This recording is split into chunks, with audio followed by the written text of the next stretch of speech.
Our gospel lesson, the lectionary on this Christ the King Sunday, takes us to the 23rd chapter of Luke, beginning at verse 33, where we find Jesus on the cross. I invite us, as you're able, to please stand and let us honor the reading of the gospel this morning. When they came to the place that is called the Skull, they crucified Jesus there with the two criminals, one on his right and one on his left. Then Jesus said, "Father, forgive them, for they do not know what they are doing." And they cast lots to divide his clothing. And the people stood by, watching, but the leaders scoffed at him, saying, "He saved others, let him save himself, if he is the Messiah of God, his chosen one." The soldiers also mocked him, coming up and offering him sour wine, and saying, "If you are the king of the Jews, save yourself." There was also an inscription over him, "This is the King of the Jews." One of the criminals who were hanged there kept deriding him and saying, "Are you not the Messiah? Save yourself and us." But the other rebuked him, saying, "Do you not fear God, since you are under the same sentence of condemnation? And we indeed have been condemned justly, for we are getting what we deserve for our deeds. But this man has done nothing wrong." Then he said, "Jesus, remember me when you come into your kingdom." Jesus replied, "Truly I tell you, today you will be with me in paradise." This is the word of the Lord. Thanks be to God. You may be seated. I'm going to begin this morning with kind of a fun question, and I invite you to turn to maybe 2 or 3 or 4 people around you, and I want you to name, what is a favorite childhood game? What is one of your favorite childhood games that you played growing up? Okay, ready? You have 90 seconds, and go. As we come back, I invite you, what are some of your favorite childhood games? Red light, green light. Red light, green light. Hopscotch. Red Rover, Red Rover. I think they've banned that in a lot of states. A lot of injuries came from Red Rover. Kick the bucket. Kick the bucket. All right. Split. I have no idea what that is. Okay. Yes. That too. It can be an indoor game or an outdoor game. Trivial Pursuit. Trivial Pursuit. Parcheesi. Yeah, Brian. Ants in your pants. Yeah. Jacks. Yeah. Lots of. What's that? Clue. So lots of different things that have, we remember games and fun things that have shaped our childhood. One pastor remembers that a favorite game from his childhood, some of you I'm sure have probably played this, called King of the Mountain or King of the Hill. Now, if you recall, the game is played when a group of kids finds like a large mound of dirt or maybe an actual hill, and one of them runs to the top of it and declares themselves to be the king of the mountain, which would then prompt the other kids down below to try to climb the mountain and push and shove one another to get to the top, and then to try to push the other person off the mountain, whereby then they would become the king of the mountain. To become the king, you had to push your way to the top, and then you had to push someone else off the top. You became the king by force. When we think of kings, we think of knights in shining armor. We think of swords and battles. We think of jousting.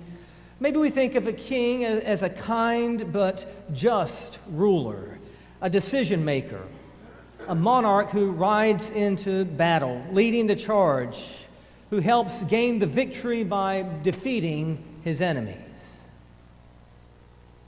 Today is Christ the King Sunday, which is a rather late addition to the liturgical calendar. It was added by Pope Pius in 1925 in the aftermath of the Great War. This was the war that was supposed to end all wars, but history shows us that was not the case. In naming Christ the King Sunday as an observance, the Pope was making a declaration that the church was to give witness that no earthly political power or leader has final or ultimate authority, but rather Jesus Christ is the true King. Today we find Jesus on top of a mound or a hill. Except it is not a mound that he pushed and shoved his way in order to get to the summit. Jesus, the king of this hill, is not admired by the ones who are gazing at him from below.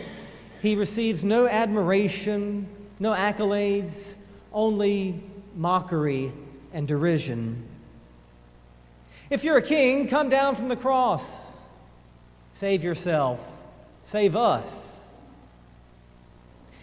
What is a king doing on a cross? Today is the church at its most political. And I know we went to that thought of that idea of church and politics, or religion and politics. We treat them as if they are oil and water. But actually the origins of that word, the very definition of the word politics, is about communities or people coming together to figure out a way, discern ways in which we can live together as one body, to live together in community for the flourishing of all. And in that sense, in that definition of the word, then so much of Jesus' teaching, so much of his mission and ministry was quite political. You don't get put on a Roman cross for teaching spiritual platitudes. Nobody put Jesus on the cross because he believed or he taught in heaven. Nobody put Jesus on the cross because he said we should love one another. You get put on a cross because you are seen as a threat. The early Christians were accused by their pagan neighbors of being very unpatriotic. In fact, they accused them of being pagan. Very political, because they did not acknowledge Caesar as a divine ruler, nor did they acknowledge the Roman state as eternal. Rather, the early Christians declared that their king was a crucified and risen Jewish rabbi who would one day return to establish a new order, a new kingdom. Now, that kind of talk was quite political and treasonous. We should note that the early Christians were not persecuted and tortured and killed for believing that when they died they would go to heaven, or, we should try to love each other. Rather, they were killed for declaring that Jesus Christ is Lord. For in saying that Jesus is Lord, they were also saying that Caesar is not Lord. Christ the King Sunday is a tough sell in the American church, given that we reside in a nation that was founded on a rebellion against a king. We believe that a monarchy was just too susceptible to corruption, and so we believe that it's best to place the power in the hands of the people. So now we get to be our own kings. How is that turning out for us? While we have a disdain for monarchs, we sometimes expect our leaders to act maybe with king-like authority, to show strength when needed, tell it like it is, never apologize, never back down. I remember back in around 2007, our family was on a cross-country trip, and we found ourselves at a county fair in Iowa. It was the year before the election, and so that meant that there were some candidates who were going across the country and giving their stump speeches, and one of them happened to be at this particular fair. And I remember standing about 20 or 30 feet from him. He was trying to look very presidential as he was standing there eating a corn dog next to a giant Budweiser Clydesdale horse that was pulling a beer wagon. And I remember listening, and a young man in front of me elbowed his buddy and said, "Hey, this guy is, this could be it. He believes the same thing we do. Strong family, strong defense." And I thought, in hindsight, by those standards, then Pontius Pilate would have made a great president. Nothing was more sacred to Rome than the family unit. And in the first century, Rome held all the power. They controlled the known world. Rome was the king of the mountain. Take all of our assumptions and definitions of what makes a king and compare them with King Jesus on a cross today. Luke tells us that Jesus was crucified and a sign placed over his head, "This is the King of the Jews." And we know that that sign was placed in mockery. But the gospel somehow can take our insults and show us the truth behind them. One pastor notes that our insults tell us the truth about Jesus and also tell us the truth about ourselves. That is, we can't possibly believe Jesus is a king because he looks nothing like what we would consider a king to be. Kings don't end up on crosses. A real king would avoid a cross. A real king would be victorious, standing triumphantly at the top of the hill, looking down at his lowly subjects, looking down at all the others that he shoved out of the way to get to the top. Having seen what it means for Jesus to be king, we become a little uncomfortable, and so we resort to ridicule and mockery. In antiquity, it was a rare privilege to have an audience with a king. A person who requested the king's ear needed to have significant political clout. Such a request was granted on the rarest of occasions and only after one was vetted by palace officials. An audience with the king usually took place at the palace in the royal throne room, a large room where the king would be seated on a golden throne, perhaps on a dais. And the room would be adored with all kinds of banners and tapestries and maybe various forms of weapons, all of which was designed to both impress and intimidate those who wish to have an audience with the king. Today, we are granted an audience with Jesus the King, except this audience does not take place in a royal palace or in a large room with banners and tapestries. Rather, it takes place on a hill called the Place of the Skull, a literal hill of garbage and human bones located outside the city walls of Jerusalem. King Jesus is not seated on a solid gold throne adorned with precious gems and jewels. Rather, he is nailed to a huge piece of wood embedded in the ground. This king did not die on the battlefield defending his nation with his loyal troops at his side. But rather, Jesus died between two criminals who are receiving their just due sentence from the Roman justice system. King Jesus is not surrounded by loyal subjects and diplomats who have pledged their undying, unwavering faith and support for this king. Sadly, the king's royal court apparently abandoned him a few hours ago. Some even denied knowing him. Instead, this king is surrounded by a crowd who mocks him and derides him. They scoff at him for being unlike any king they had ever heard of. And indeed, he was not like any king they had ever seen. And yet, today, the church around the world declares that despite all appearances, Jesus Christ is king. What makes Jesus king, however, is his refusal to come down from the cross. He stays there so that we can get a look, a very good look, at the worst of humanity and at the same time, the glory of God. And Luke shows us how the gospel turns everything upside down by tuning our ears to the voice of someone whose words ring out over the mocking laughter of the crowd. The thief crucified beside Jesus, who somehow sees Jesus more clearly than anyone else in that moment. For the thief does not ask Jesus to come down from the cross. He simply asks that Jesus remember him in his kingdom. The thief believes in the truth of the mocking words placed above the head of Jesus, that this is the King.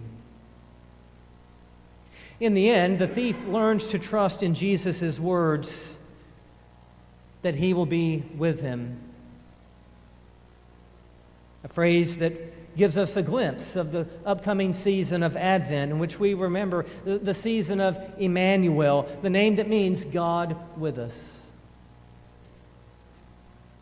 Knowing what we know about kings, I ask you, is this the kind of king that we ask for? We would assume that on something called Christ the King Sunday, our text would be more royal and glorious and victorious. Instead, we are forced to look at the King on the cross. Every few years, we Americans select our leaders based on certain qualities. We want our leaders to be decisive, to not be afraid to rattle the sword if needed, keep our enemies in check. We expect our leaders to win. We like winners.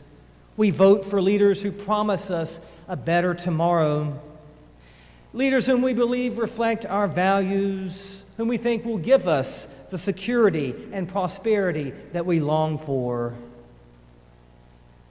I want to point out that King Jesus offers us none of that. In fact, he told those who would pick up a cross and follow him, he warned those of us who would follow him that there are no guarantees except for one thing. He told the disciples that they would be rejected, that they would be reviled and despised. That was about the only guarantees Jesus gave the disciples. Jesus did not come in power as we understand it, but he revealed his Father's power in vulnerability. Jesus did not promise us security as we understand that, but he promised us his very presence in times of adversity, in times of failure. Jesus did not slay his enemies with violence. He forgave them out of mercy. He forgave them as they were doing violence to him. Here is a king who came among us and did not demand or force us to bow to him. Rather, he came to us and he bowed to us first, kneeling to wash the disciples' feet. Here is a king who served his subjects. Here is a king who won the victory by giving of his own life. Maybe we need to rethink that old adage that politics and religion don't mix, because here on Christ the King Sunday, we are saying that despite the polls, despite what the popular vote was, despite the electoral votes, the world is ruled by a king. And not a king that we chose, but rather a king who chose us.